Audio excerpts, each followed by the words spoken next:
podcast is part of the Pod Syndicate family. For more criminally compelling shows, articles, and conversations, head to wearepodsyndicate.com.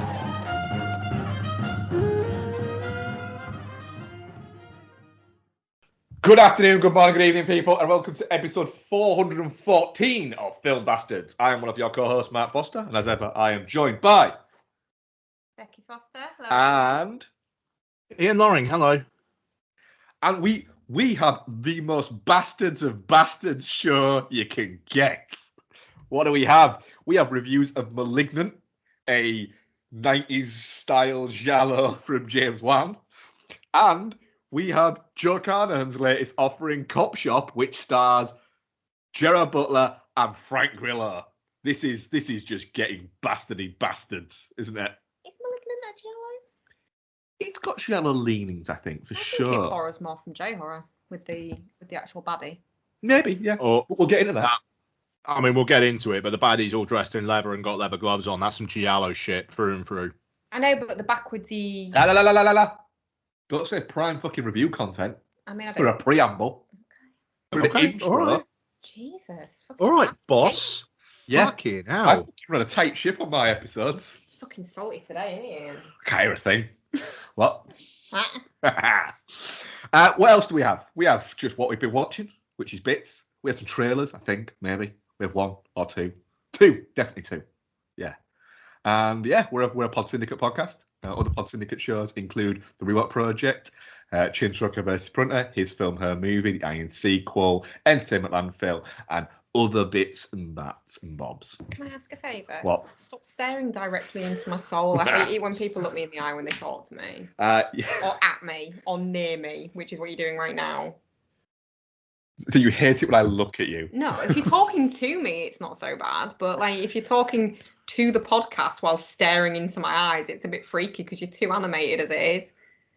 Well, fuck you. Fuck you. Yeah, so that's what we've got in store for y'all. Ian, what's been happening in the news this week? So, I think this is just funny, but I woke up this morning to people being fucking furious that apparently the post-credits bit in Venom 2 has been spoiled. Fucking fuming they were. It is funny that Being spoiled. No. So literally. No, it doesn't. Yeah. Yeah. So basically, there was a fan first screening of Venom last night, I believe, in London, and obviously people were talking about how much they liked it, and it's just one of those things where it's just like, of course it's gonna have fucking positive word if it's a fan's first screening. But then I saw some journalists like saying, why can't I talk about Venom assuming that I may have already seen it and have signed something? And it's like, because you're a critic, not a fan. Why the fuck do you think? Like, why is that even a question? Are they really going to want the buzz to be the fans love it, the critics probably think it's a 1 out of 5? But it just, the whole fever around post-credit scenes and mid-credit scenes, it's all film anticipation for a lot of people at the moment seems to be more about, well, what are they going to tease for the one after the one I haven't watched yet? Yeah, it is. It's a little bit. Yeah, It's it's like people are wanting already to know what the next one is. Yeah. What's gonna happen in Venom 3? Have you seen Venom 2 yet? No, but I want to know what's gonna happen in the third one.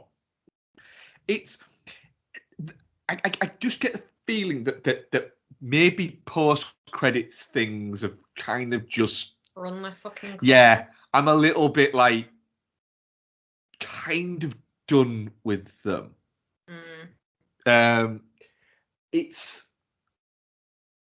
It was fun with the Marvel ones because that's what kind of reignited the idea of a post credits was the Marvel films, and I kind of got it. There was an idea that because we already had like a slate of, from what Iron Man 2, we already pretty much knew where these movies were going for the next few years. So yeah, there was almost like a, coming soon on MCU of it all. There was that element. They were teasers for that. But then when other films started jumping in on a bandwagon to it, or even when Marvel themselves started running out of ideas for it, it kind of feels like that it should be, there should be kind of like a right, we're not going to do it anymore. It's having to, when the credits come up on a movie nowadays, go fuck, and to quickly Google, shit, is there a post credit, and then to sit there and go, but do I care that much? That's it. I don't really get the point. Just have it as like a final scene. Don't have it. The idea is that people are going to sit through the credits and read everyone's fucking name. I mean, that's not what happens. Yeah, if anyone turns around and says, "Oh, it's to give the chance, the opportunity to all these names and to be there and for people to see it rather than something that you leave for," I'm sorry, that just doesn't wash with me. It just doesn't wash with me. No. If people want to stay and watch all of the credits of the movie, by all means, do. But even I don't believe that even the most hardened of film workers stays and watches the credits for every single film. No. And sits there and goes, "Ooh, I wonder who the Carpenter 3 was in this." Yeah. It's that, and there are a lot of people who are very important who make films. And that was some great carpentry for the Alaska scenes. I really want to know who was on that set. Yeah, there's just that. I get the element of now you have credits are different to what they used to be. You don't just have it, the film doesn't finish, then you don't just start getting the scrolling credits. You get some visual element with credits and everything like that, and you almost get a pre-credits credits. Yeah. Well, like Candyman. There. Go your mid credits there, or if you want to do something interesting with your credits, fair enough there. But to have that mid bit and then to have another bit for it literally to be a character literally just fucking turning a light out or some shit like that, it just feels a little bit like, oh, piss off. Yeah. You're trolling us now. Yeah. I read about a thing about I think it was one of the picture houses had actually started putting up posters for the screening as you went in that just said whether it had a post credits or not. Good idea. And it's not a terrible idea. No. But then does it? I don't know. There's such an oddity, but I do feel a little bit like they've kind of outstayed their welcome now. They have, yeah. It's so fucking annoying. Even when you know there's one and it's supposedly a really good one, it's still fucking annoying having to sit there for 3 hours waiting for the fucking credits to scroll. I don't mind it, but we've literally had it where we've been sat there waiting for credits, and the people who work at the cinema have come in and started cleaning up around us. And that's not me criticising the people at the cinema. Some of the times they have an amazingly quick turnaround on these things, and they have to clean up an awful lot of shit that fucking knobheads have thrown around or just left. What is it? So it very much isn't a criticism of cinema workers. I want that to be known there. But it's just... I don't know whether I can bother with it anymore. No. Yeah, I'm not that bothered about sitting and waiting for the credit. I don't know. It's more the people are so bothered about that and not about the films themselves. Said before, I'm in a bit of a dark place when it comes to the future of cinema, not because of COVID, but because of shit like this. Half expecting the Power of the Dog to have a fucking post-credit sequence at this point for the next chapter in the Jane Campion verse. I don't know, Benedict Cumberbatch comes across a piano by the beach or some shit. I don't know, but yeah, anyway, more positive news, or just news that is nice. Christopher Nolan set up his next film.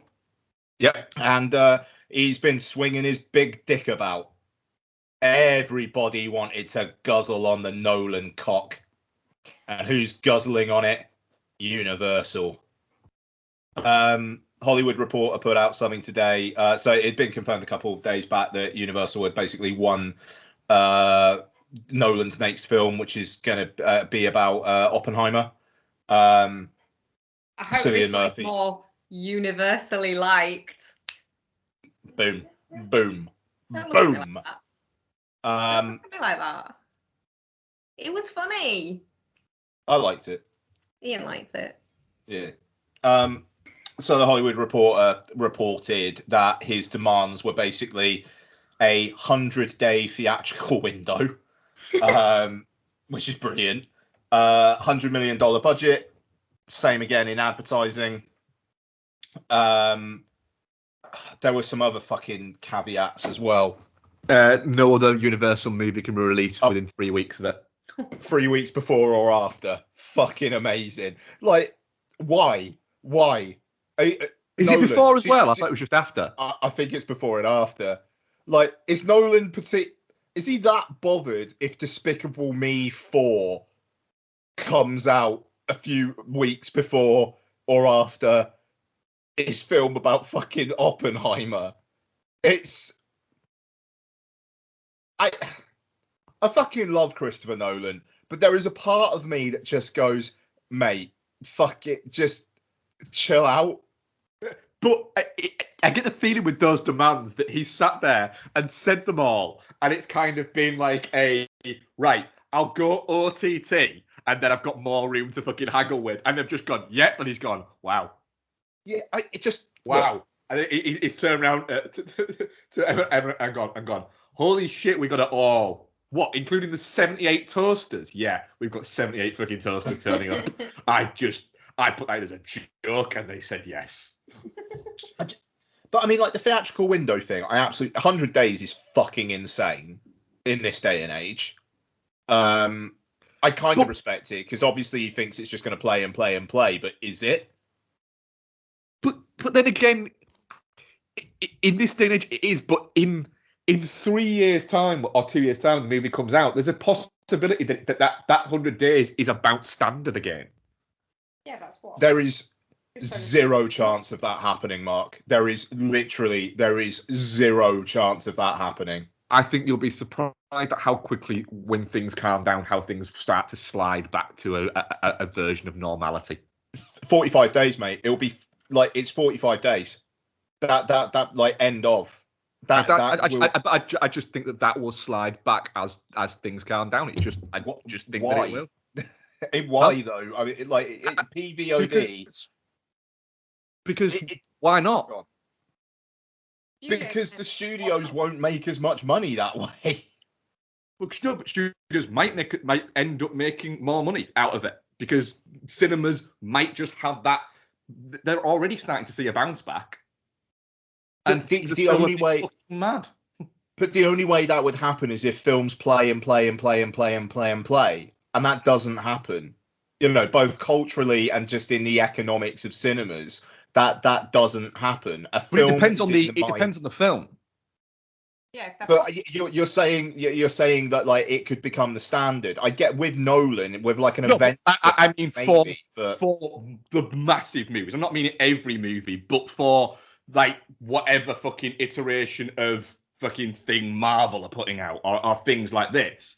That yeah, it's probably going to be a slightly elongated by maybe fucking 10 days, but I think that some of them will go back to 90 days. I don't think we're going to get whatever in 3 years, 2-3 years time, whatever fucking. I don't think Black Panther, for instance, is going to come out on the fucking 1st of January, and by the 15th of fucking February, it's available on premium VOD. I would disagree with that. It would be. Right, I mean, Shang-Chi will be on some sort of PVOD service by the end of October. Yeah, because that's the world we're in at the moment. I think what we're getting at is long term, isn't it? That's what with PVOD, the studios are able to make more. They're able to make more money as a slice of the pie. When films come out in the cinema, the studio has more of the money at first, and then that goes down in favour of the exhibitors as the weeks go on. That's how it works. What baffles me here is the whole, for years, studios have essentially denigrated the idea of home video sales, yet they still put out dozens of versions of movies on what is it? And that money is seen as being, it doesn't count. Yet premium VOD, and they're not actually releasing a lot of the time. What is it? And what the premium VOD numbers are. And then with the Jungle Cruise one, for instance, there was somebody said, when Disney released the numbers for that, they were including the money from new subscribers as well, that first month of a new subscriber within that, if that person then watched Jungle Cruise. What, so they're just assuming that someone's subscribed specifically for Jungle Cruise? Yes. And I don't know, I don't share the fucking doom and gloom thing of cinema. I just don't. To be clear, it's not doom and gloom. 45 days is a fucking happy place. It means that the cinemas get the exclusivity. Films can remain the big cultural thing of you've got to go somewhere to see this. But then 6 weeks after, people can watch it at home, and the studios can make money that way as well. It keeps the exhibitors happy. It keeps the studios happy. It keeps film relevant as a force. So I'm not saying, to be clear, I'm not saying this is a doom and gloom. This is not me going cinema is dead for once. It's the realistics of the economics. Now that the dam has been broken, and also now that a lot of these studios have their own platforms on which to hold this content. If they didn't have that, like back in the home video day, I get it, because they didn't really control that. Now the studios dictate the flow. The studios have the power. The exhibitors don't. The only thing is the studios know that they need the exhibitors to make the films seem like big deals. You know, it's like Bryce Dallas Howard got announced as the director of a female-led reboot of Flight of the Navigator today. And it's like, oh, that's interesting. Oh, it's Disney Plus. Right, okay, then. And I'm just instantly not as bothered. Like, I just instantly, because it doesn't feel as much of an event. It just feels like content which is going to be on Disney Plus. Which is what that kind of is, to be honest. I don't says something about the ambition as well. But I do think there's going to be films where that 45-day thing isn't going to sit for them, and they'll look at it and go, right, we're going to need a little bit longer. And it'll just. I disagree. They can play in cinemas and be on PVOD after 6 weeks if they're going to run and run and run. But then we're talking about globally, premium VOD. Sorry? Are we talking about globally, or are we talking about just in the US? I mean, I because for instance, markets that operate similarly to the US, I'm not gonna say I'm an expert on how Russia releases their content or something like that. But for instance, Candyman comes out on premium VOD in the US on Friday. Yeah. But he doesn't come out over here. No, because they agreed a 45-day window over here. Yeah. But so that's what I'm saying. 45 days. That's fair enough. I think that it's going to be, Nolan's clearly, I mean, the 100-day thing is excessive because it's 10 days longer than the usual 90 days they used to have. But I just think that this movie's going to be a good few years away. Mm. And what's Bond? Is Bond set for the 45 days? It's Universal, so yeah. Even though, what is it? No, it's 30 days if it only reaches a certain like opening weekend, and then 45 days if it is, or is it 45 days and 60? It's one or t'other, but basically Bond is out on September the 30th.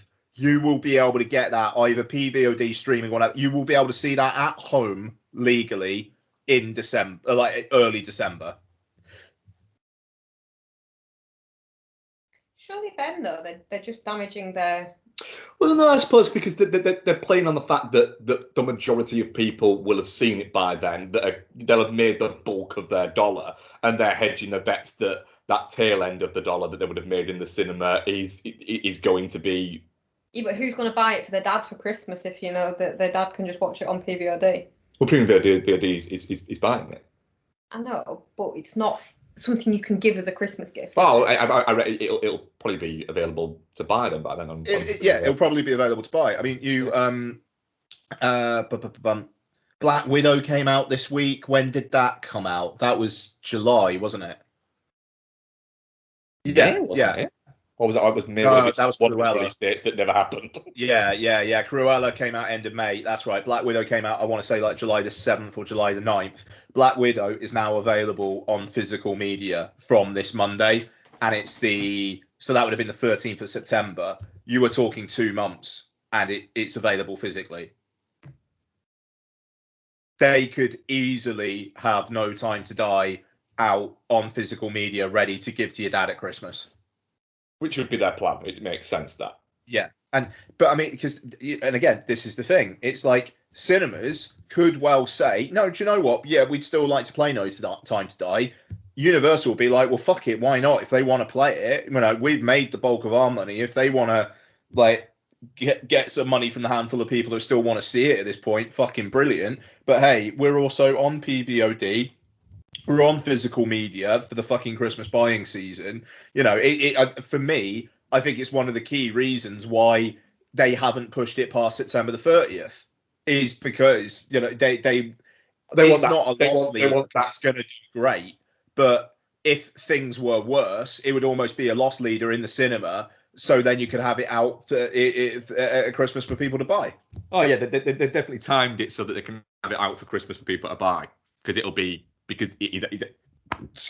a big dad present.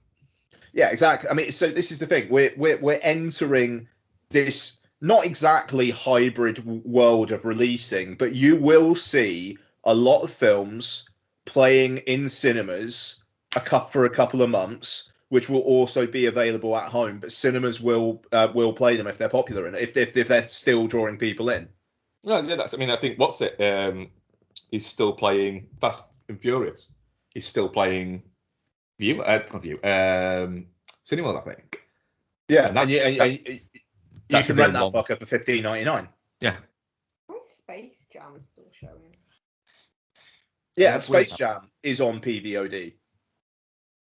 Was Space Jam on premium VOD straight away? No. Was it not? No. Hell. What are you showing? Hell yeah. No, I'm going to go see that at the weekend. Looking forward to that. Ghost in the Shell on IMAX. Yeah, IMAX, baby. Shit, that's what I wanted to go see. Thank you for reminding me. I think I'm going to go see Ghost in the Shell this weekend. Yeah, we might do that as well. Quite a busy weekend, though. Yeah, we might do that as well. Like, that's going to be fucking badass. I am tempted to try and go and see Clockwork Orange as well, but weirdly, movie confession that I might get fucking slated for. You're not super keen. I don't think it's that good, no. No, I mean, like, oh, shit. That reminds me. Mark, little bit of admin. I can't do the Casino Royale commentary at 1 o'clock on Sunday. So, I had to get Lottie's iPad repaired on Sunday. Yes. I've got to get it repaired for another thing this Sunday. Fair enough. So I'm ever so sorry because I just remembered we said 1 o'clock. I am literally going to the Apple store at 12:20 and I've got a 12:50 showing a Clockwork Orange. That's fine. We'll work something out. Yeah, we'll work it. Like fucking patrons, like we're coming in hot. Yeah, we're doing exactly what we said we wouldn't do. Yeah. But yeah, coming in hot. But no, so I mean, like I say, I'm not being doom and gloom, and I like the fact that the fear of our film's going to be events anymore, for me, has dissipated. I think what we're going to get. I think Nolan is being a little. I honestly think Nolan is being a little bit too precious, and also 20% of the first dollar gross. For fucking hell. I genuinely do think, though, that he went in with these demands. I mean, also as well, we're taking into account that a reporter thing has put out these demands, so they might not be 100%. But also, the Hollywood Reporter will have its sources. It's not going to be fucking publishing this shit if there's no smoke there. I would suggest. But also as well, I do think that he's gone in saying things and they've gone, yep, and then they've gone away and he's gone, wow, I did not expect. I should ask for more. It is fucking. The thing is, it is a massive old swing, and if this one doesn't work, the Nate's film he's not going to be able to do on his own terms. This one hangs, I think, on the casting, and that's where it's going to hang. And that's what Nolan can get is the casting. Yeah, it's going to be interesting to see who he casts. We'll see how it goes. Trailers. There's been a couple, hasn't there? So I'm just going to get the trailers thing open. So what have we had? What have we had this week, trailers wise? Interesting. New trailer for West Side Story came out today. Yes. Which I noticed on the trailer and on the new poster, there's no credits block. No. And it's like, okay, you don't want to spotlight Ansel Elgort, but what about the rest of them? Yeah. Poor fuckers. It is a little bit like that. It is also, it's like, I think within the trailer, the new trailer, Ansel Elgort literally, you can hear him speak once. Yeah. The fact that he's in it when it comes out, though, are they? Like, he's literally the main character, or one of the two main characters. Yeah, it's the trailer wise, it looks big and epic. It looks like it's been like, it's just such a fucking, like, I'm just gonna say this, and I know it's bullshit, but it looks like it's been shot on an iPhone with the ultra wide lens. And it doesn't, but that's the thing that it says to me. And it's like, it's funny because like they did the new iPhone launch yesterday with this cinematic mode. Did you guys see this at all? No. Right. So no, fair enough. Like, so basically they've got this cinematic mode and they had Catherine Bigelow talking about it and how it was going to fucking change cinema, which is, it's the usual Apple hyperbole. Yeah. But it's like, I was watching it and it's like, they do this thing where, like, if two faces are in the shot, it kind of, like, through machine learning will fucking focus on one of them, and it can do, like, shifting focus between people, which is pretty fucking mad. And it's doing it through computational stuff, so it's not going to look good as actually doing it with lenses. And then I watched this, and it was just like, this kind of has an air of that to it, and I don't know what it is, but the shot composition looks fucking amazing. It looks great. It looks like, yes, I will watch this 2 weeks before Christmas. Yeah, it looks incredibly rich. Rich is that's the word. That's the word. I'm watching it going, I hope it's 2.5 hours long, and I hope it's as good as every ingredient suggests it could be. Yeah. It's Spielberg having just a bit of, there's an element, I think, with this of epic hubris from Spielberg. Of going, at any point in the past 30 years, Spielberg could have remade West Side Story. And you would have been okay with it. It wasn't like he needed to wait for the fucking technology to catch up or anything like that. No. Or he needed to wait until his star was at a certain fucking level that he could get away with making it. It's not that. If anything, his his style has not waned, but it's not quite. It's not quite as bright. Yeah, he's you know he's one of the statesmen, and the thing about Spielberg is he's been a statesman for a long time of cinema. But it's kind of almost like he's gone, do you know what? I'm going to do West Side Story, not because I think it's for this or anything like that, just because I fucking wanna. Because I think I can do a really fucking bang up fucking job with it. I've got an idea. And I've got a feeling with some things with Spielberg, he's been doing films, not recently, but there's a period where he seemed to be doing stuff just because it was time to do a new Spielberg movie. And this just feels a little bit more like he's doing this for a reason. And you see it and go, that looks fucking wow. It looks fucking beautiful. Yeah. I just hope it works. Yep. And it should do. Yeah, it all should do. What else have we got trailer-wise? I think there's only one other, isn't there? Another biggie. Well, yeah. To be honest, it's been pretty low on the ground. What are you referring to? Matrix. Oh fuck! Yeah, we didn't talk about that last week, did we? Christ. It was the day after we recorded, wasn't it? Yeah. All right. Oh god, yeah, it was. We got Nightmare Alley tomorrow, so I'll probably forget that we didn't talk about that this week next week. So yeah. I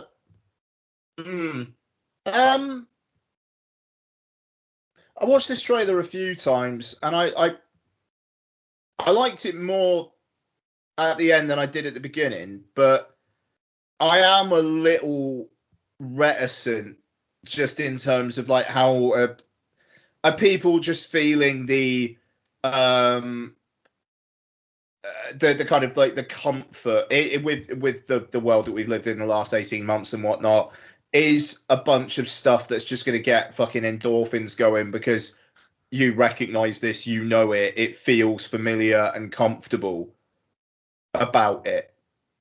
So I am wary there. A rumored plot that I read sounded fucking fascinating. But it is basically like the Keanu Reeves character in The Matrix in this world was the creator of the Matrix, the pop culture entity, essentially, and the Matrix as the Matrix, the film, and all the stuff around it actually exists in this simulation.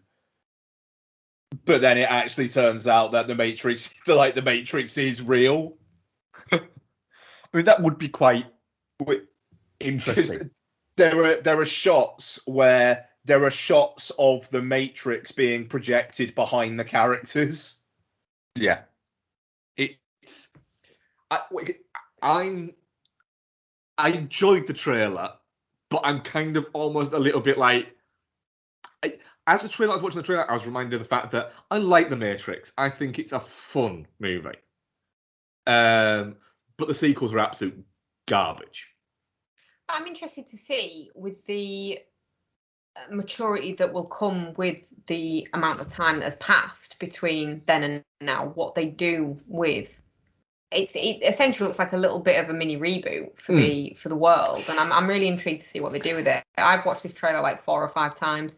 I'm very much on board for this. You say maturity. Wasn't that a Wachowski's last movie? Or Wachowski? It's just Lana Wachowski that's making this one, isn't it? Yeah. Wasn't the last movie Jupiter Ascending? Point is it? But I do think that Keanu Reeves wouldn't have gone back to this had there not been something interesting there to fucking do. Yeah. I think he would have gone. I think he would have maybe gone, I'll do it, but I won't be central to it. I owe you one, so I will crop up. I will turn up for 2 days and set, and you can have me for that. But I don't want to be the main character, and that would have got it to be the essential of, well, no, there's no fucking point then. But I'm intrigued.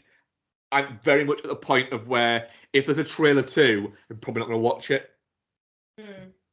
It's kind of like, do you know what? I was going to watch it anyway. Why? I don't need to see what's going on. Yeah. But I am interested in some of the elements of it. There's a moment where like someone fires a rocket at him and he just swings it out of the way, and I'm kind of like, that could be quite fun if he literally just he doesn't. I was worried that he might have to relearn all this shit, and I was like, I've already seen this. I don't want to see it again.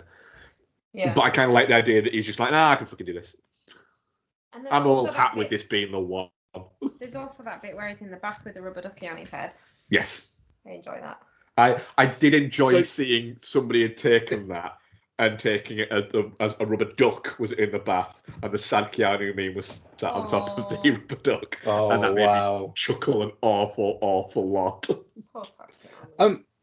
Do you guys know about what? I have been reading up on this weirdly a lot, considering I was ambivalent on the trailer. But the rubber duck thing is apparently a reference to rubber duck debugging, where to solve problems in code, a programmer recommended carrying around a rubber duck, and then as you're debugging the code, basically forcing themselves to explain it line by line to the duck. All right.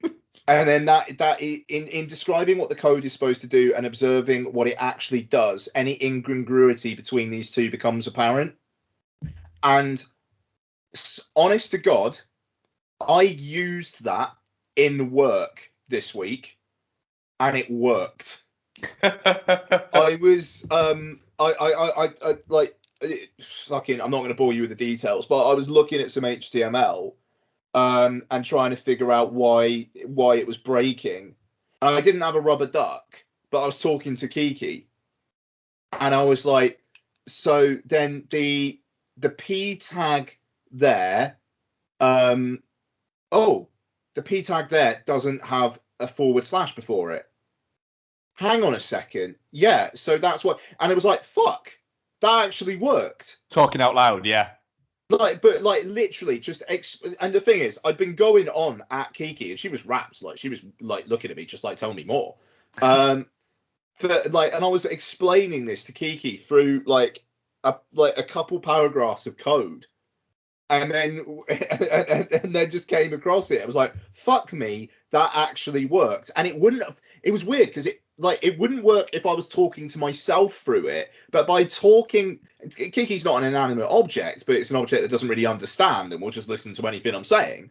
And yeah, it worked. So again, it seems like that is a reference to that, and it seems like there's just going to be a lot of like very geeky references like that throughout this, and I am game. And if I can watch The Matrix and it gives me some inspiration to help me with work problems, then that's a bonus.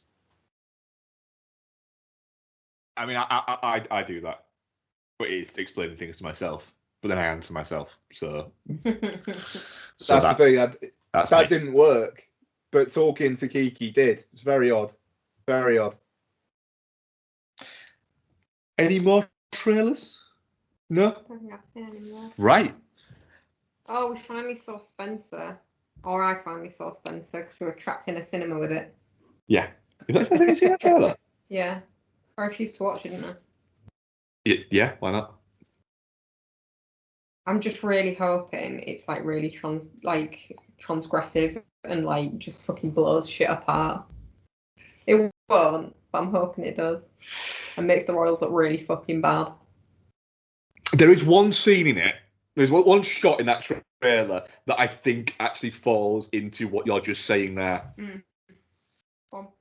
When she pulls the curtains and the curtains are actually tacked together with staples. It's the ridiculousness of Yeah. Yeah. But then, you know, she made a fucking choice. She married into it, so how much sympathy can you really have? I have very little sympathy, but that's me. So. Comes out start of November to Spencer. Kind of thought they might be holding that for like January, February time, but November 5th. Yeah, it just seemed like they're not I thought it would have got a January, February time, but I think they're just kind of wanting to. What, like awards baby time? Yeah. Whereas I think I think they're looking at it going, do you know what? Yeah, if we release it in November, Kristen Stewart might still get. We're probably still going to get her nomination for actress, but we don't think this is going to get picture or anything like that anywhere. Yeah.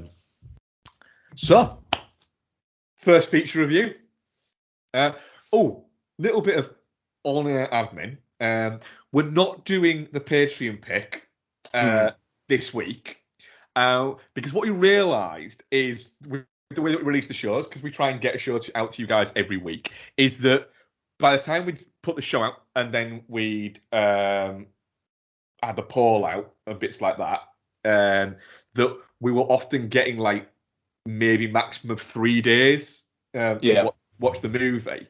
And some weeks it was fine and we were doing that, but other weeks, in some weeks we might just not have time because of plans and bits like that. So what we thought we'd do is we'd skip a week, and then we're always a week ahead of ourselves, and it gives us a little bit more breathing room with these things. So we are all going to have to choose a Patreon pick by the end of the show. I've already got mine as well. Ian, have you picked yours? Yeah.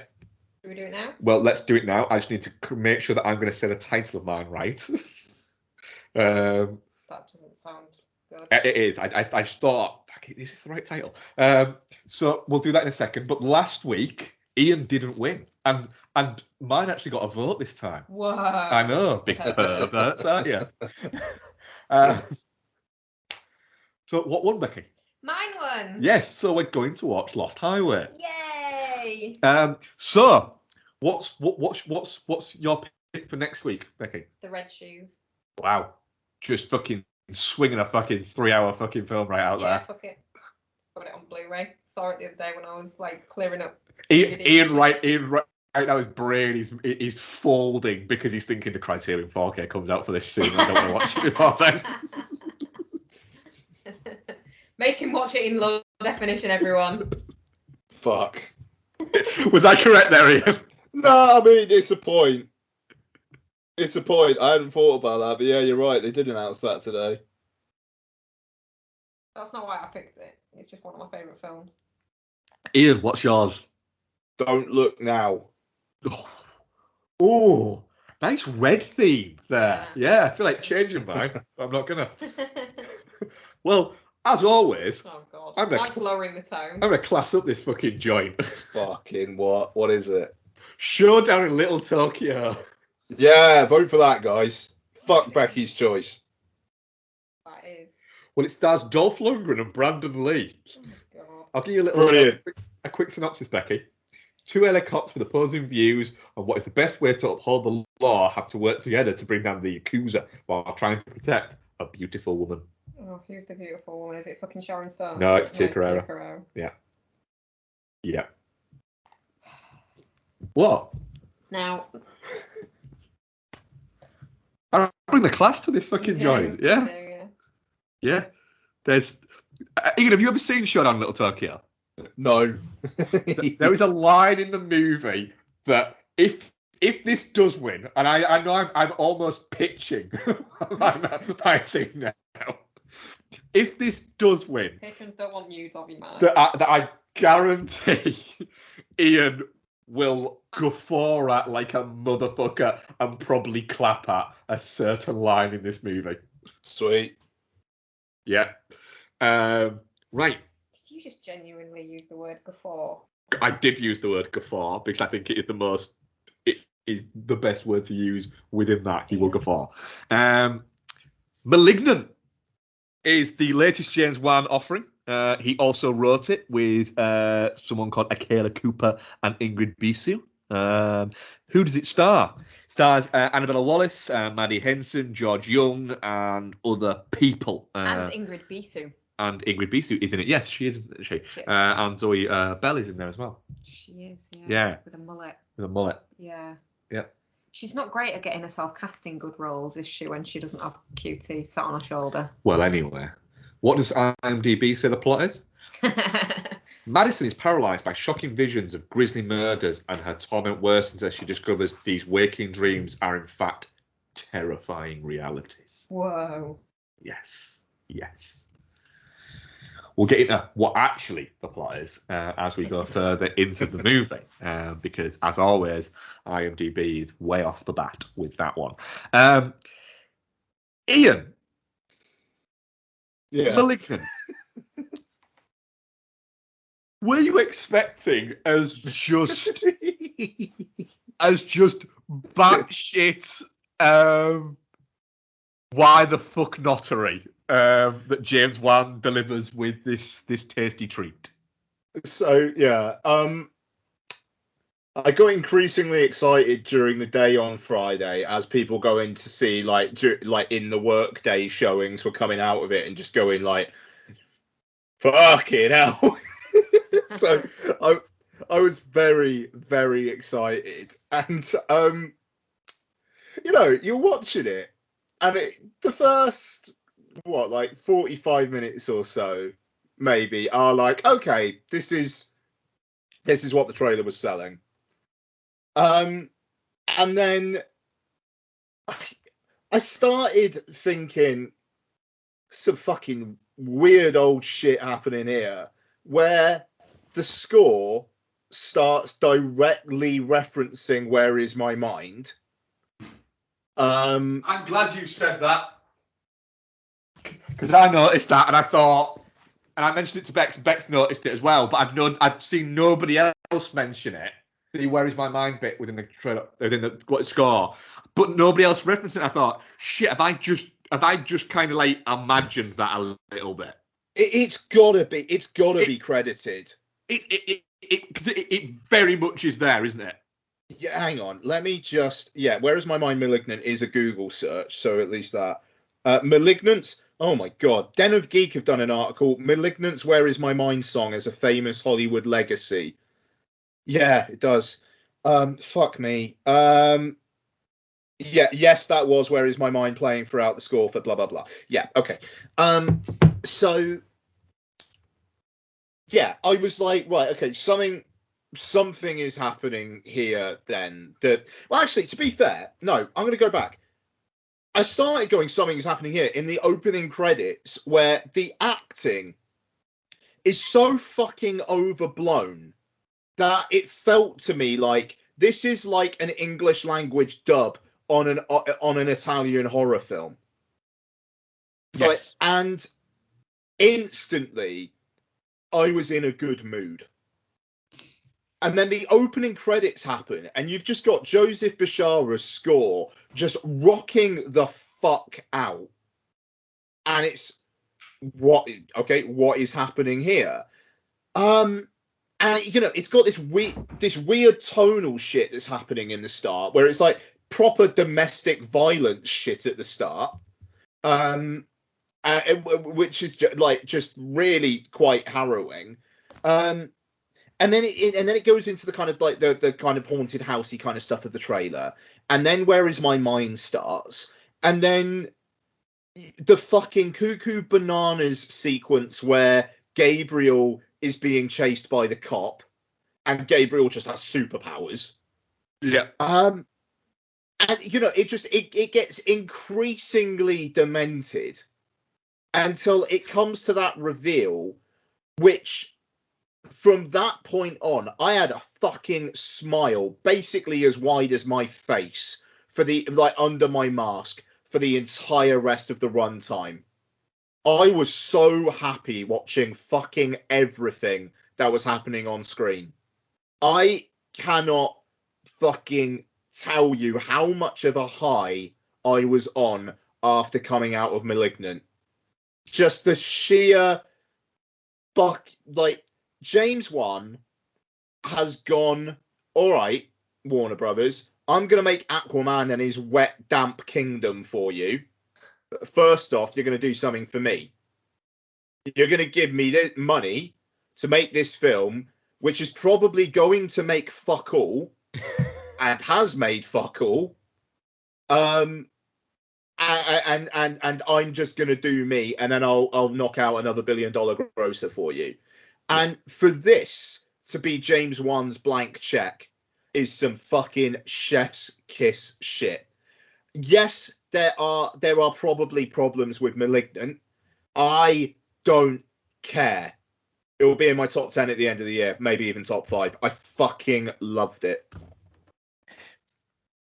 Becky, Malignant is very much your wheelhouse, isn't it? Yes. So I think with Malignant, it seems to be that the batshittery of the last kind of like 25 minutes is where it will lose you or raise you. It will either go steep down or steep up. Will you steep down or steep up? Oh, steep up, absolutely. It's Hell yeah. absolutely glorious, this film. Just the sheer glee with which this movie has been made. It just comes across on screen. It's been made by very clearly someone who is a massive horror fan, and that comes across. It's just made so like lovingly to the genre. But yeah, you're watching it and you're like, I think the twist is an actual legitimate twist as well. The reveal, it's not really one that you would necessarily predict. That he's like literally living in her skull. Yeah. You know, it's so fucking out there that it's like, whoa, okay, that's why her head kept bleeding every time she had these visions then. Yeah, fair play. Fair enough. Like, you can point to all the signs once you know, but you wouldn't necessarily guess that because it's fucking bonkers. But it's amazing for that. I love that.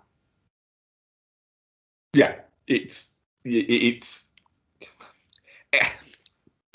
I like the fact that in an age, and James Wan has been, I think we've said it before on the podcast, he's a very important filmmaker.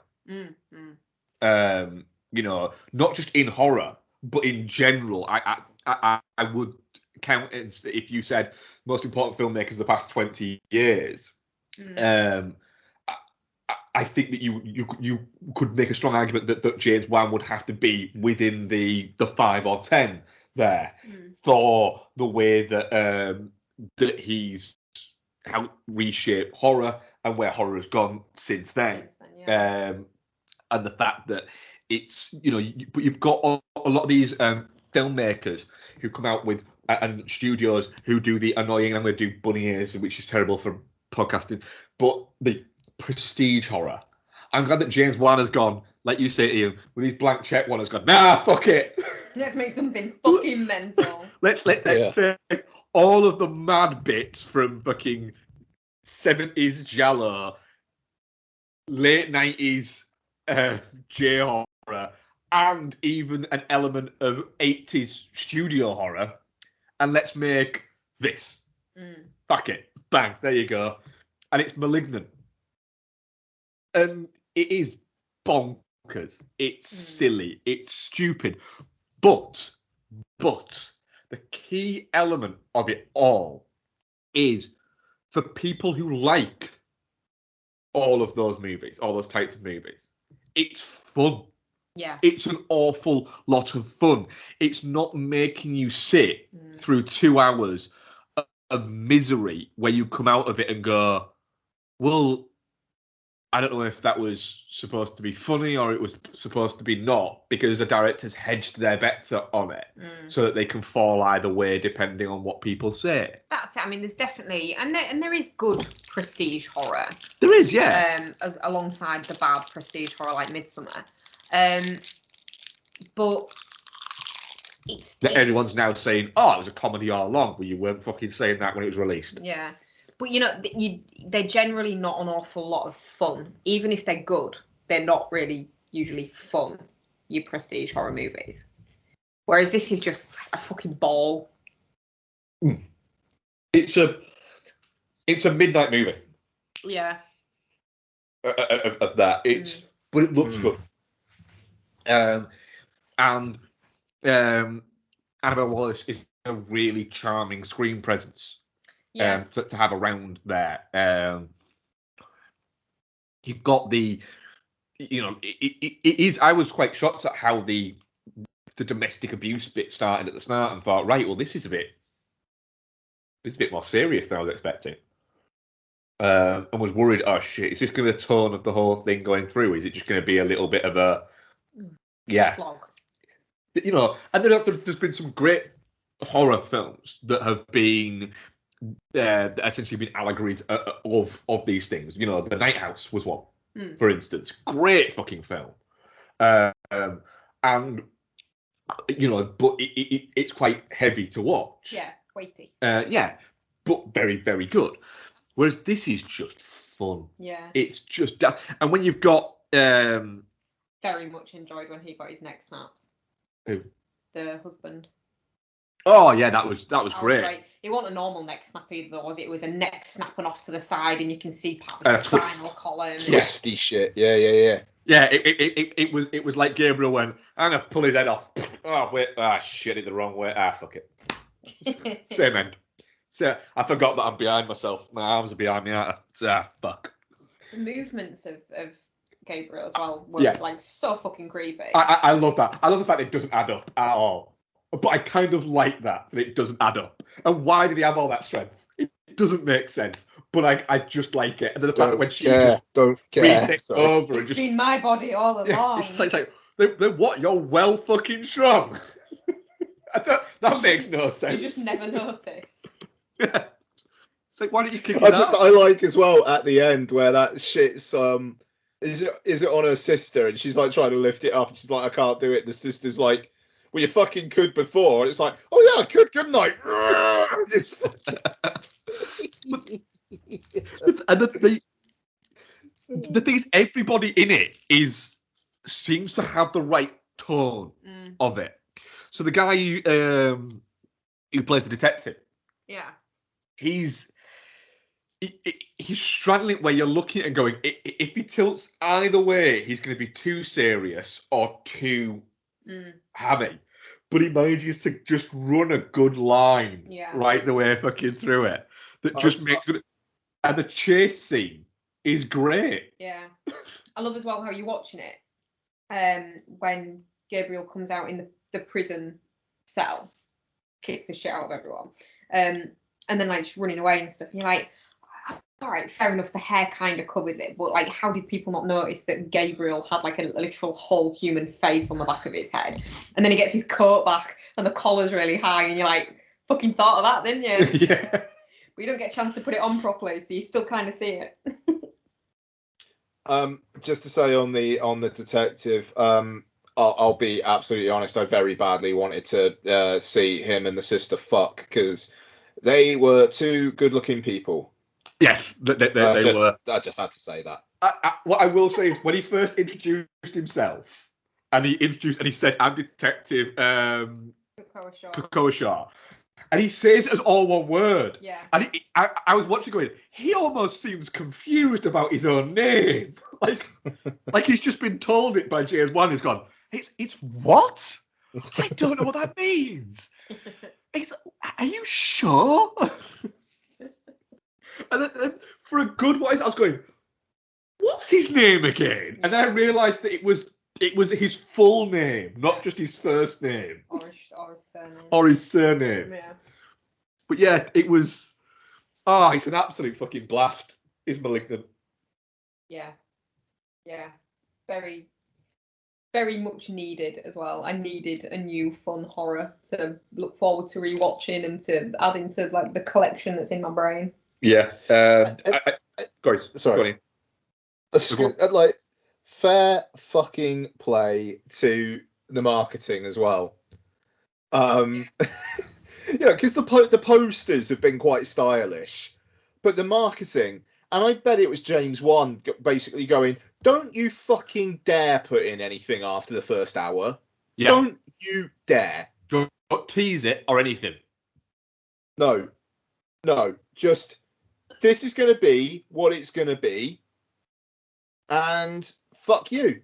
Yeah, because you get the feeling like at some point, if it hadn't been James Wan, if this had been like a second or third film for a filmmaker, that in the trailer at some point there'd have been a turnaround of the head from Gabriel and a shot where you could see a little bit of face that people could go, That's it. Well, it's that, isn't it? Yeah. That's what's going on. But like you said, there wasn't past like minute 45 to 50. There's nothing.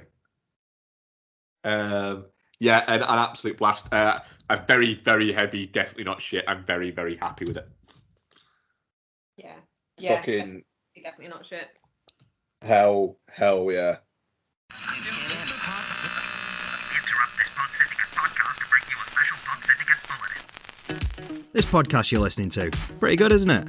Only problem is, it's about halfway through. Pretty soon, it'll be over, and then what are you going to do?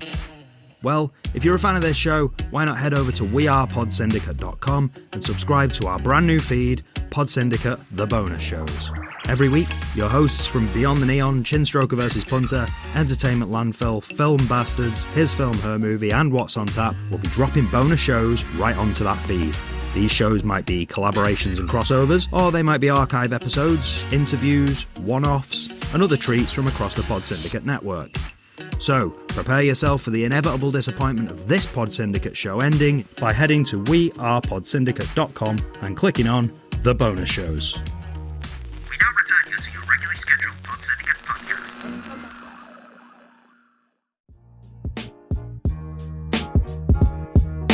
The Mulberry Boys every Friday night. On the show, you better know they keep it tight. ETL is back and the J-Strom's in the zone. Introduce the co-host, he doesn't do it alone. PCZ is about to hold court. You know he's on the headset, you can hear him snort. Pop culture, movies, TV shows, and games. Rotten Tomatoes, reviews, news, and Blu-rays. Foggy don't play around, he will bust a drop pass. Welcome to the Entertainment Landfill podcast, the Jason and Steven show. It's the Jason and Steven show. What? The Jason and Steven show. It's the Jason and Steven show.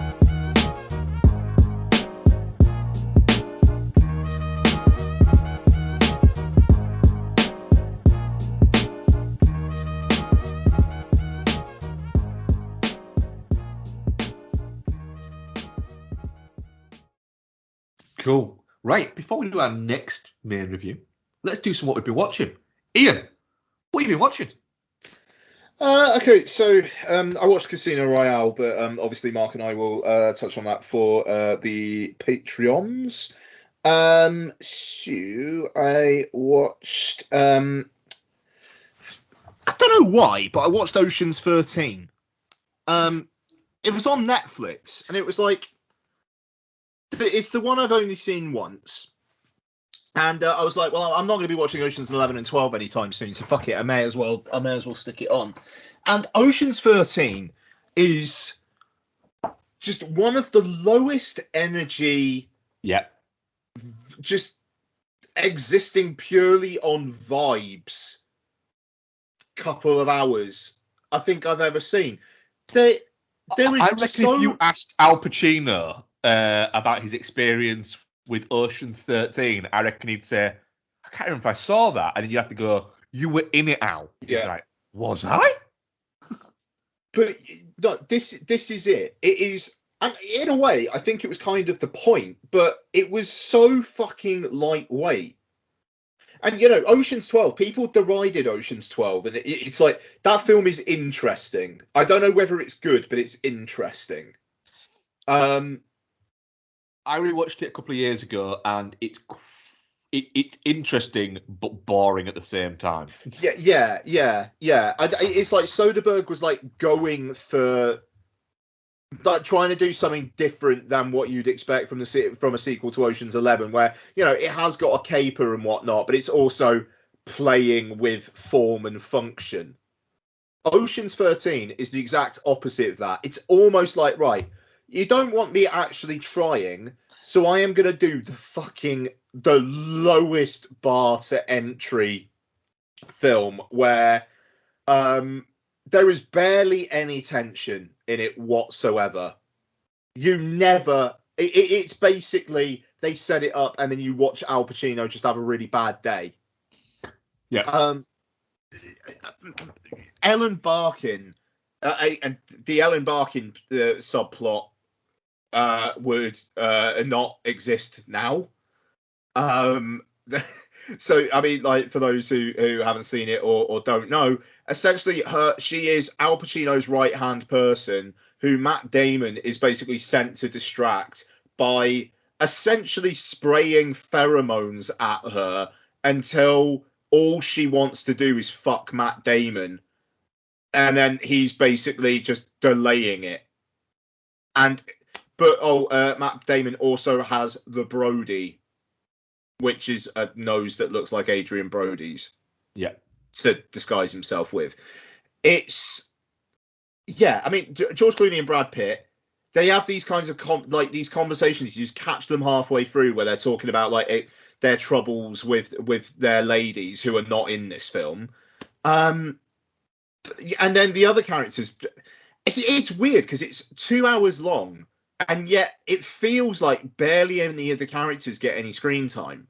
Bernie Mac probably gets 3 lines. Carl Reiner, maybe like half a dozen. Shubo Quinn, I think is how you pronounce his name. It is basically just there as a distraction the entire time, and it's like there's quite a fun little bit where Casey Affleck goes too far in instigating a riot in a fucking factory in Mexico. But then that bit kind of like just disappears after the first half. It's very odd because, like you say, Mark, I reckon Al Pacino would probably forget he was in it, and yet he probably has the most screen time of anyone in the entire fucking film. Yeah, it does seem like it was difficult to get them all together. Yeah, and it felt like an exercise by Steven Soderbergh in how do I make the most 2.5 3-star film ever made, where there's nothing necessarily egregiously shit about it, but my god, I watched it on Monday. I'll have forgotten it by Friday, and it's Wednesday now, so not exactly a recommend. But like I say, I can't say I hated it, in one eye out the other, which you can't say about Oceans 11 and 12. But like I say, I almost think Soderbergh just thought that was the point. Yeah. I think there's definitely an element of that with it. Yeah. Watched Jurassic Park. Tried watching it with Lottie. She was kind of in and out. But I mean, Jurassic Park absolutely rips. But I've said my piece on Jurassic Park quite a lot on the show in the past. So, last one for me this week. I rewatched Onward. All right. Becky, you ready? Go on. Onward's all right. It's good film. Good film. Did you cry? No, but good film. It is a good film. It's not Wolf Walkers, but it's better than Soul. Most things are. Watching that take a shit, it's better than Soul. I think it's quite charming. The stuff at the end with when the realization it's actually Barley who needs to see the dad and whatnot, and Ian's realization that Barley basically been a dad to him all along. Was the father figure all along was very very nicely done. It ties up that thread quite well actually. So yeah, I think I probably was a little bit too sniffy about it at the time. I'm not going to say it wasn't my favorite animated film of last year. It wasn't. But it was definitely my favorite Pixar film of last year. I'll fucking say that. So yeah, no, fair play. Onward, good film. But yeah, that's it for me. Lex. I haven't watched anything on my own. I've watched an awful lot of American Horror Story. Well, fuck you. But I haven't watched anything on my own either, so I can't really talk. Well then, what are you fucking whining to me for? What? We haven't finished that. We can't do that one. We've seen it a billion times. We've got 20 minutes left of it. Can't remember how it ends. No, just mention it next week. Come on now.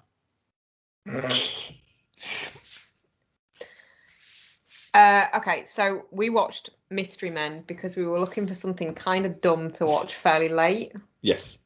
It definitely fits that bill. Yes. But it's fun though. It's fun in kind of a Austin Powers, but not kind of quite as shit way. Same year, a couple of years after Austin Powers, I believe it's the same year as the sequel, maybe? Ben Stiller is not good in it, though. Everyone else is fine around him. Janine Garofalo? Why did you just do a mark? Yeah. No, Garofalo. I believe it's Garofalo.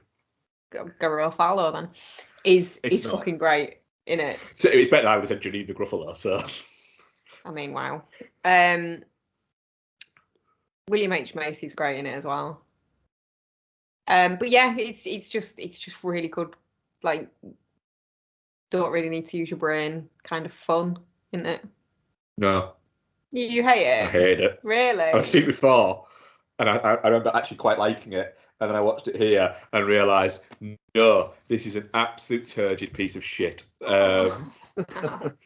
Okay. Yeah. It's only entertaining itself. It is Ben Stiller doing the most Ben Stiller of Ben Stiller performances. Yeah, Ben Stiller is crap in it. It's got Tom Waits in it though, Mark. Tom Waits is the only watchable bit of it. Janine Garofalo It's terrible. She's not. It is awful. She's just her. Yeah. And the problem is, she's good when she's a character. She's not good when she's her. Paul Rubens, who I normally really like in everything, is just... Yeah, I could have done with his superpower not being that he can just fart real good. Yeah. But then it is a 1999 movie. It's a late 90s fucking... If you're going to cast Lena Olin in it, actually utilise the fact that she's mental. And it's been that weird period where Jeffrey Rush was like was really bankable and was getting cast in like blockbusters for that weird amount of time. Didn't he turn out to be problematic? No, I don't think he is. No. Is it just because he was in that movie about that one problematic guy? Quills. Yeah. He played the Marquis de Sade. Yeah, Marquis de Sade. Yeah. Quills is actually quite a fun movie, to be fair.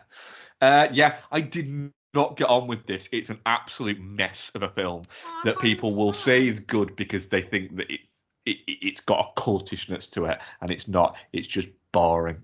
I thought it was fun. It's just boring. Do you know what's not boring? Do you know what's really not boring? What's not boring, Becky? Two Guns. Two Guns is not boring. Oh yeah, good call. Two Guns is one of the most entertaining buddy comedies of the past decade. I mean, I don't think I'd necessarily go quite that far. I would. It is very... It contains the only Spencer we give a shit about. Wow. What? You really want that sequel, don't you? I really want the Spencer Confidential sequel, yes.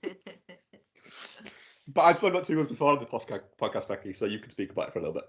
Well, there's not much to There's say. a lot to say. No, not really. It's just very actiony. But it's fun. The buddy element of it makes it. Yeah, I did really enjoy it because it was the first watch for me, and I've kind of been a bit like, do I really need to see this movie? I'm not super keen on Mark Wahlberg. Blah blah blah blah blah. But yeah, no, it's good. Denzel Washington carries it though. He carries it, yeah. He carries it. He lays up the assist for Mark Wahlberg to score the goal. Yeah. It's just a really fun movie. It's this movie, Denzel Washington and Mark Wahlberg in a buddy comedy shouldn't work as well as this movie makes it work. They're pattern between each other. They both seem like they're having an awful lot of fun. They do seem like they're having an awful lot of fun and laughing throughout. Yeah. Literally during scenes with each other, they're laughing at each other. Yeah. Which, yeah, it gives it a nice vibe. It was around that time when Wahlberg was having a bit of a purple patch with things like this and Shooter, where he'd got into a bit of a mojo with it, where I think he was riding a bit of a crest of a wave, but wasn't in that thing where he started taking himself a little bit too seriously again, or was taking himself not seriously enough. Whichever balance there is fucking there. Yeah. It's that weirdness of Mark Wahlberg. My favourite Mark Wahlberg performance is and always will be that Saturday Night Live sketch. I do think Mark Wahlberg has the capacity to be a comedic genius without actually ever noticing it. Yeah. Yeah. He's just very, I don't know. It's a weird one because he's not a bad looking dude up to about the neck, but then from there down he just seems a bit doughy for someone who wants to do action movies. I mean, I would say that Mark Wahlberg is pretty much not doughy. I would say he's quite. I think he just looks. I don't know whether he's boxy. He's quite boxy. His head's a bit round. Sorry. His head's a bit rounder in this than I would say in something like Pain and Gain. Yeah, Which is a great movie. Great movie, yeah. Might be a few too many donuts for this one. Well, donuts do play a part of them in the movie, don't they? They Yes. do. Yeah. I'm doing too much winking and eating donuts and not enough training. Yeah. And then we also watched randomly. Yeah, this was a weird one. This is a weird one. Yeah. We watched the Netflix documentary Bob Ross, Happy Accidents, Betrayal and Greed. Yeah, we did. What? So it's a documentary about. It's not really about the life of Bob Ross, is it? It kind of has a little bit of that for the first, I would say, 25 minutes, half an hour, about sort of how Bob Ross got started in the of becoming on PBS. And what was this show being called again? Joy of Painting. Joy of Painting, that's it. And getting onto that and how he developed the style and all of the businesses that went on behind that. But the main thing, crux of the documentary, is about how essentially the business partners that he was involved with screwed him the fuck over and his family over. Well, it isn't though, is it? The thing is, I think it was a perfectly serviceable watch for us as two Brits that aren't really super familiar with Bob Ross. He's not been a part of our cultural lexicon in the same way. He's not Tony Hart. He's not Tony Hart. Or what's his name? Neil Buchanan. Yeah. Fucking heart attack. Do you remember that big rumour for years that Neil Buchanan was Banksy? I didn't. Nice, yeah. Wow. It was a proper rumour that Neil Buchanan was Banksy. Wow. I'm kind of upset that he's not. So what was it was Heartbeat, wasn't it? Heartbeat, Tony Hart one, yeah. I fucking loved Heartbeat. Yeah. With Morph. Yeah, he's a cunt. No. Don't like him. Didn't Morph go on to Heart Attack after Tony Hart stopped? No, Morph had his own show called Morph. Right. No, Art Attack, they did the big Art Attacks, didn't they? Yeah, where he turned like a bunch of fucking jeans into a picture of a Dog. golfer. Yeah. Yeah, that's definitely what that happened, to be fair. Anyway, so Bob Ross is not as much of a part of our culture as it is for Americans. So it was quite an interesting watch from that point of view, because there's no base knowledge there that it's going to be going over again. And it's definitely not one that you're not going to get elements of if you don't know. I think it's probably better if you don't know much, because I don't think, as somebody that is super familiar with Bob Ross, it would tell you an awful lot that isn't already out there, because I think it does gloss over. It skims over everything. So it skims over telling you about his life, and it skims over telling you about what the Kowalskis did with the business in the background. And it skims over like what the people that were involved with him. It's just very surface. But I found it interesting because I didn't really know anything about Bob Ross. It is interesting the fact that literally they keep saying we can't say this because people don't want to talk to us because the Kowalskis keep suing people. Yeah. See, I think that was probably more telling than if they'd had them on. Yeah. They're very litigious people. Okay. Yeah, and then literally them showing an email they sent to them basically saying, we'll be keeping an eye on it, and if we don't agree with any of it, we'll sue you. Yeah, I suggest you be very careful in how you represent Bob Ross Incorporated.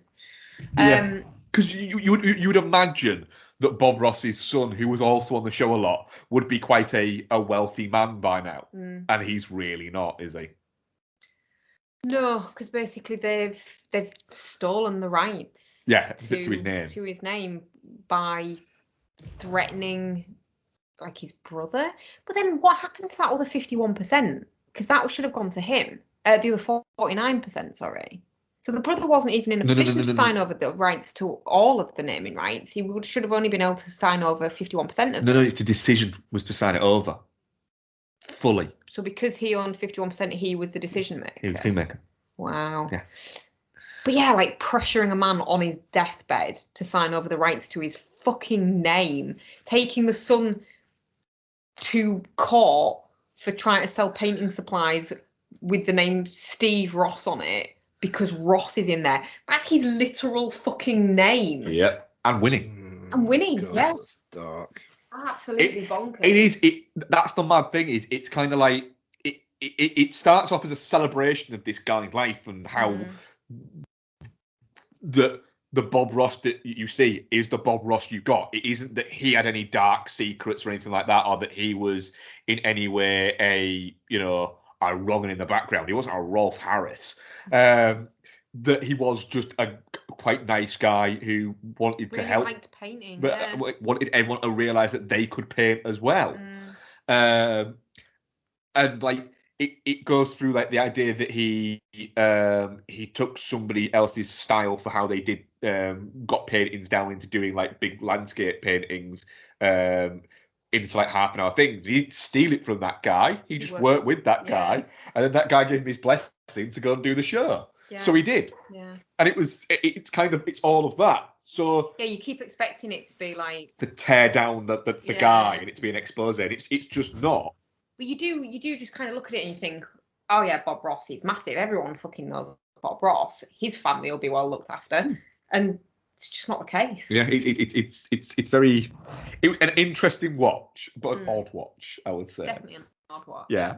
But worth watching. But quite fun, actually. Well, not fun, but quite interesting. Yeah. Yeah, certainly. Yeah.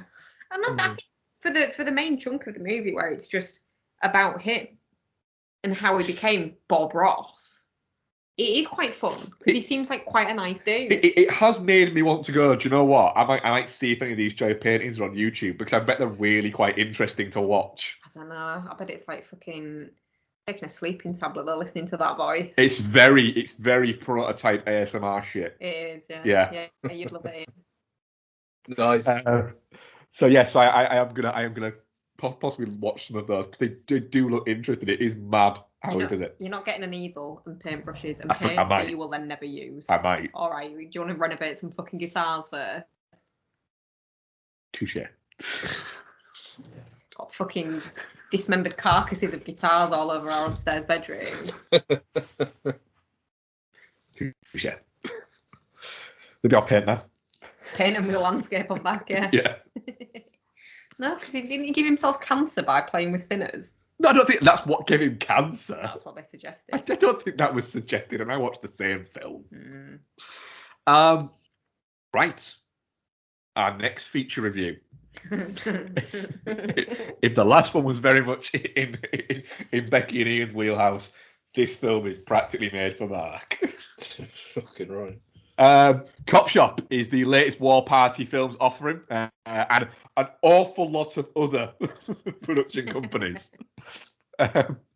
Written and directed by Joe Carnahan, and starring Gerard Butler, Frank Grillo, Alexis Lauder, Toby Huss, and other people. What is the IMDb of this? Oh, it's quite a big one. It's a chunky beast, that one. It is, yeah. Is it thick? She's thick. On the run from a lethal assassin, a wily con artist devises a scheme to hide out inside a small-town police station. But when the hitman turns up at the precinct, an unsuspecting rookie cop finds herself caught in the crosshairs. I think the other bit, I'm not doing the other bit because that's going to give too much away. Too much away. Ian. Yes. Copshop. Are you surprised at how wide a release this movie has had? And B, were you surprised at how much fun it is, or did you not find it fun? I thought it was all right. I had a good time watching it. I mean, I was a little surprised with how wide the release was. Yes. I mean, I'm just trying to look it up now. Copshop. Come on, fucking thing. Come on. So yeah, 491 locations. Fucking hell. Wow. And it took just under 200 grand. So it was an average a per screen average of £403. Which is quite weird because our screening at on Tuesday at 3:00 was actually kind of busy. It was. So- We had an old couple sat behind us as well who were having a whale of a time with it. I would say we were the really? youngest people there. Yeah, definitely. Which I So doubt. sorry. I just say, yeah, we were probably the youngest people there, which was quite cool. It was quite cool. I mean, I went 10 to 1 showing on a Sunday afternoon. There was like 5 of us. So yeah. I it's a shame as well because this kind of feels like the kind of thing that could have easily just been Netflix or Amazon Prime, and it was fun to see this kind of like low to mid budget thing with recognizable people, but not massive stars up on a big screen.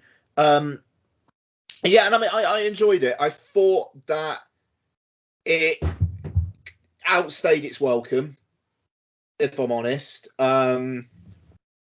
It was a little bit too in thrall of, well, who's really the good guy and who's really the bad guy. But I really liked Alexis Louder. I thought she made a really strong impression. And kind of, I think, overwhelmed Frank Grillo a little bit, if I'm honest. What I will say there is, in all of the like the press that's been done for it and all of the bits that Frank Grillo and Joe Carnahan have done, both of them have very much said, no, Alexis Louder is the fucking star of the show here.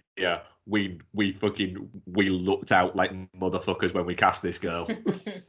Yeah, and I absolutely. It's like, if it was a film that was more widely seen, I think it would be a bit of a star maker.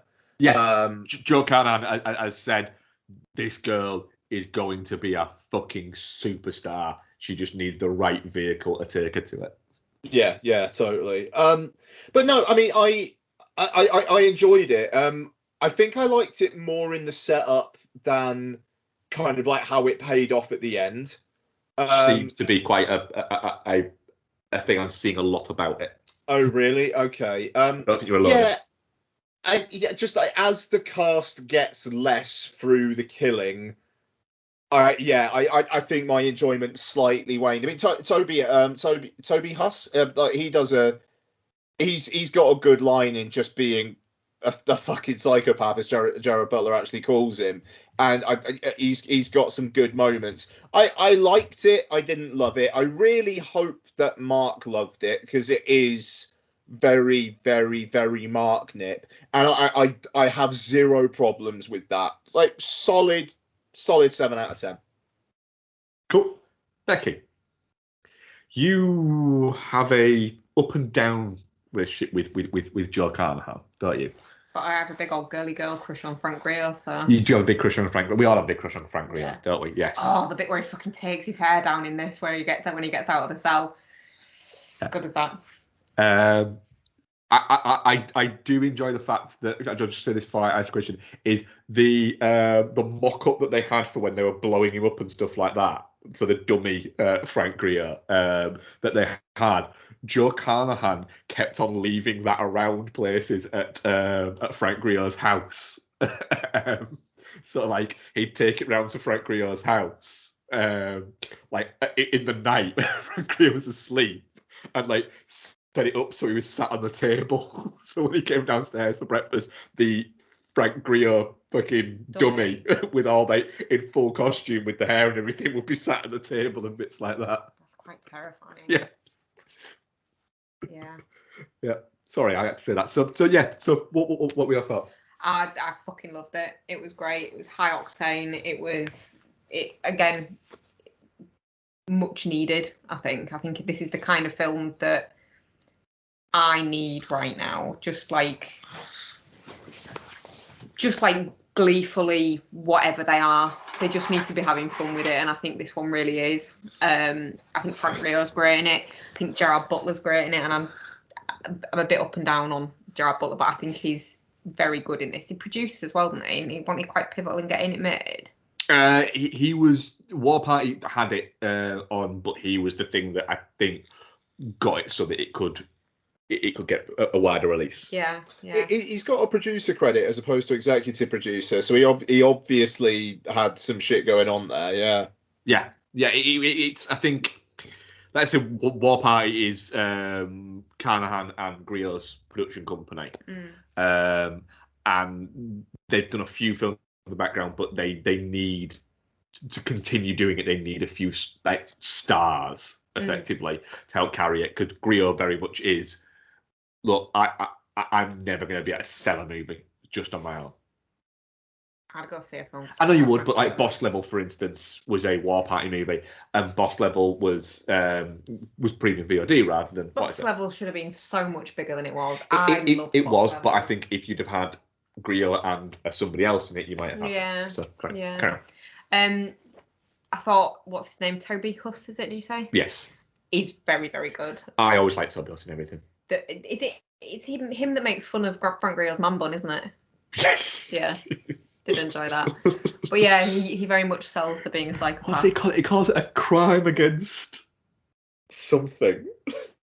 And like you both said, Alexis Louder is very, very good in it, and she holds her own against, maybe not absolute fucking box office smashing stars, but people who are very good at what they do, doing what they do very well. She holds her own against them really well. What are you looking at? So yeah, I think it's really, really solid performances carrying a really, really good story with some really, really good action. Loads of people getting fucking shot, a tracheotomy. What else do you need? Not a lot. I loved it. It's got that fucking that mid to late 70s part, Assault on Precinct 13 obviously has to be one up there, but it's also got that playfulness of something like Thunderbolt and Lightfoot. Not in terms of like the film it has, but just that we're just gonna have a little bit of fun here. Element of these sort of movies that you were getting in the 70s from it. That is just, you've got these guys in these big situations just essentially having a bit of a laugh. Yeah. Gerard Butler is very much having a laugh with it. In the sense of how he gets in there, and then him pacing up and down with and then the glee that he seems to get in essentially kind of almost murdering the frat boy who is trying to there's a frat boy, the post frat boy douchebag that is there. I thought was quite amusing, but then it also, the thing that Carnahan manages to do is you're wanting Gerard Butler to beat the living shit out of that guy. You're not maybe wanting him to murder him. No. But you're wanting him to essentially take him down a peg or two.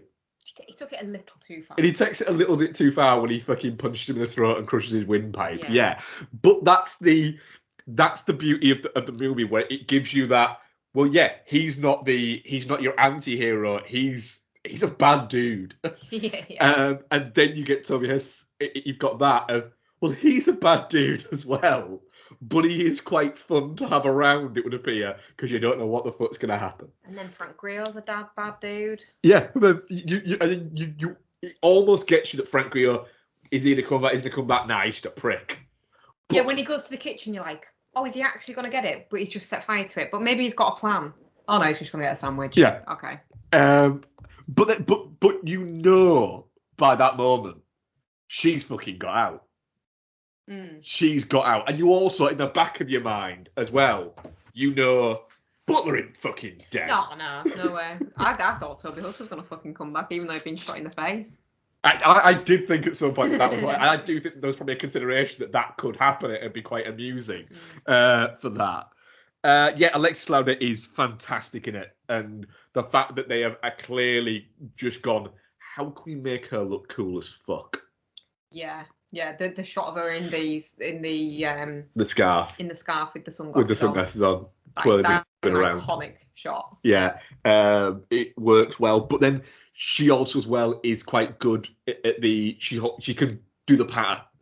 She gets some funny lines in it, but she also, the fact that she seems to be the one who is together and the competent one within the precinct.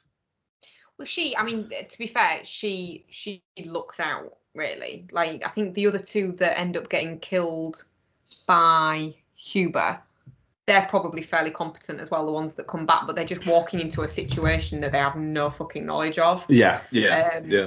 He's just a cunt. Oh, yeah.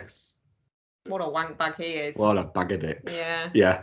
But just the fucking casualness though that Toby Huss shoots the desk guy, and then the two fucking other guys, the ambulance guys. Yeah. Or Ambo, if you know. Just the fucking absolute disrespect for life that man shows is amazing. But you get some really good lines as well, like the bit where he goes to shoot her and he's out of bullets. And then the bit where he tries to shoot the door out once he's got some more bullets in his gun, and he's like, yeah, there's definitely bulletproof. But also him trying to convince him that we're refusing to talk to Gerard Butler until he refers to him as Tony. Yeah. No, it's again a blast. Yeah, it is. It's just, I'm just glad it was as fun as it was. Yeah. I'm so glad there was so many fucking trailers for it, and that it got like out there. Yeah, I was starting to worry, thinking, why are you showing me all these trailers for a movie that's evidently not going to be playing in the cinema? It's like, you're tickling my balls. You're gonna give me Copshop blue balls. Copshop blue balls. But it doesn't, and I love the fact that I got to see a Joe Carnahan movie in the cinema. I think for the first time since The Grey. Yeah, sure. Which is a decade ago. Wow. And I know he's only made a couple of movies, Stretch and Bottle. He's not a prolific filmmaker. Yeah. But and some of this is, I think even I think John Carnahan would fully admit this himself. Some of this is down to him. But I do think he's maybe one that fell by the wayside a little bit. And I'm gonna say I think part of that is because he was Tony Scott's boy. He was Tony Scott's protege. Yeah. And then Tony Scott's untimely death kind of knocked that kind of back a little bit. Yeah. I think that there is an element of that. But I do think that to a slightly different extent, I think Carnahan is making films not quite the movies that Tony Scott was making, but in a similar kind of fucking vein as that. And it is still it is a crying shame that we never get any more Tony Scott movies anymore, because Tony Scott left with the lesser Scott brother, who's got 2 movies coming out like back to back, which I'm looking forward to both of them.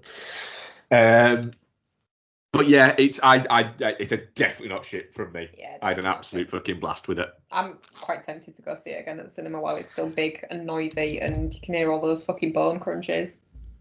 Yeah, I could see. Yeah, if there wasn't an awful lot of other stuff that I want to go and see at the moment, I could see me going back and seeing this. It's one of the things you want to go see Candyman again.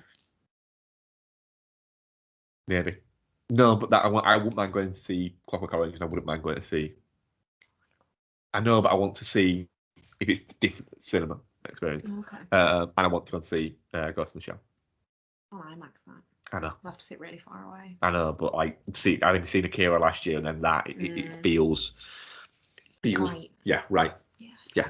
And I've long said, that retro screenings are something I really enjoy. If we want to continue them happening, people have to go and see them, which means Ghost in the Shell's fucking I have to put my money where my balls are. Literally where your balls are. Yeah, just all around that area. Yeah. Just take to my gooch. Ew. What?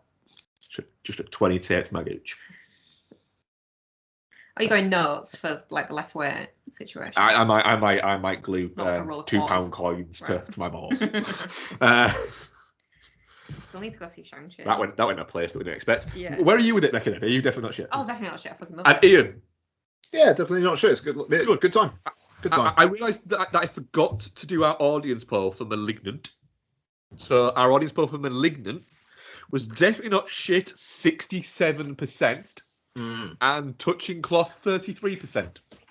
Yeah, fair enough. I can see that. Geostorm. I'm surprised there's no Geostorm for that. And then this, which makes me incredibly happy. Copshop, definitely not shit, 86%. Fuck yeah. Geostorm, 14%. Nice. I just thank you, listeners, for that. That honestly warmed my heart a little bit. Questions. We have one question. Rick Kidd, at Rick J. Kidd. As it's Tom Hardy, I think he means Hardy. Birthday. What are your favourite films and roles of his? Conversely, which of his films and roles do you hate? I love Bronson. The performance in Bronson, not necessarily the film. Oh, that's interesting. What? So you don't like the film Bronson? I just feel like the performance stands out more than the film. Oh, really? And I love him in Inception, but that's because he gets to wear a suit in it and he looks damn hot. Fair play. He's pretty great in Inception, mind. Mm. That actually might be my answer. And the thing is, I think with Inception is that was the star maker for him, and he's not like the lead. What is it in it? But he's just that. He's even like Joseph Gordon-Levitt has commented on it on Instagram, I think last year, Twitter last year, when it was like 10 years since Inception, where he was like, he basically said all the cast were like, this guy's fucking charismatic as fuck. I find Tom Hardy really confusing because he can rock up looking like Inception Tom Hardy, or he can rock up looking like fucking Tinker Tailor Tom Hardy, like he should be in a fucking BBC special. Like he's like a proper Hollywood star, hot as fuck Hollywood star when he wants to be, and then he's just some guy that works at the Chippy when he wants to be as well, and it's just mental to me. I like the fact that he very much is. He's very much a character actor in the sense that he does that. Yeah. But every so often he can just turn up and be a movie star. Fucking bag, yeah. He's very, very interesting. I mean, I think performances I hate. I can't really think of any. The only film that I can think of that I hate that is in is Tinker Tailor. Because it's shit. I need to go back and rewatch Tinker Tailor because I didn't get on with it, but I think I need to give it a rewatch. So boring, and it is like a BBC special. That it's shot. It's so ugly the way that it's shot. I hated it. Yeah, I agreed. I would like to give it another go just to see if it has been overly harsh. All right, I'll trade you a rewatch of Tinker Tailor for a foot rub. We'll see. The thing is that there is the big ones, Inception, and his Bane is very, very good. Well, fuck you. I also think but then I think there's a few performances out there that are quite underrated for him. I think he's a little bit underrated in The Revenant. Yeah, I think probably. he's very fucking good in that. I think The Drop will go on to be a more well-regarded film as the years go by. Yeah. Oh God, I forgot about Capone. Yeah, she did. Wow. Scrub that from my memory. But I think his best performance, might actually be Warrior. He's very good in Warrior. Yeah, I think he's fucking great in Warrior. I think it's a great movie that has 3 standout lead performances. Yeah. And he's very, very good in it as just this pure rage of a character for it. It's very. I mean, he's not good in much, really, is he? No. He's not good. So he's good in most things. I'm double negative. Right. Yeah, I think what he does is always interesting. Mm. But occasionally he has missteps, like for instance, Legend, where he plays both Craze brothers. Both Capones. Yeah, can you imagine that? Well, Capone was a misstep as well, wasn't it? Capone was a misstep, yeah. But then he's a lot of fun in Venom. Yeah. And I like the fact that literally the next Venom movie got made just because Tom Hardy really wanted it to get made and really likes it. And isn't he like a producer and a writer on it? He's got a story by credit on it. Yeah. So basically what we're saying is we all like most of his performances, but Tinker Tailor Soldier Spy's a piece of shit. I think you're... I'm not saying that. I think we all agree on that. What are we covering next week, Ian? Fuck it, it's a slow old release week. It's weird.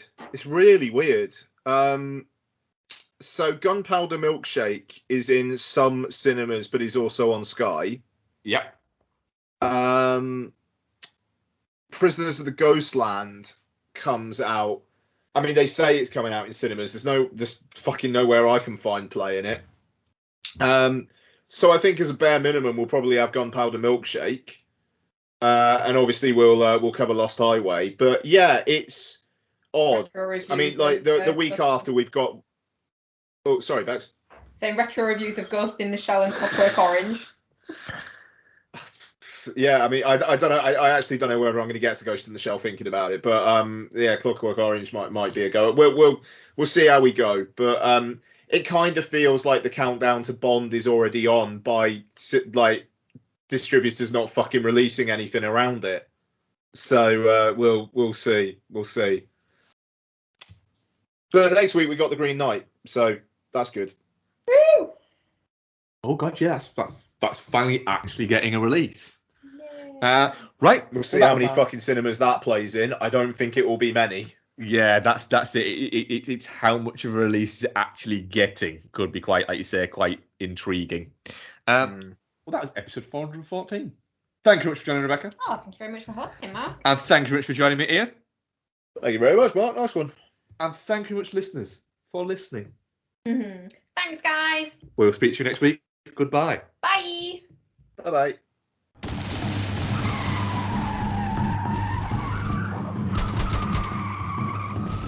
This podcast is part of the Pod Syndicate family. For more criminally compelling shows, articles, and conversations, head to wearepodsyndicate.com.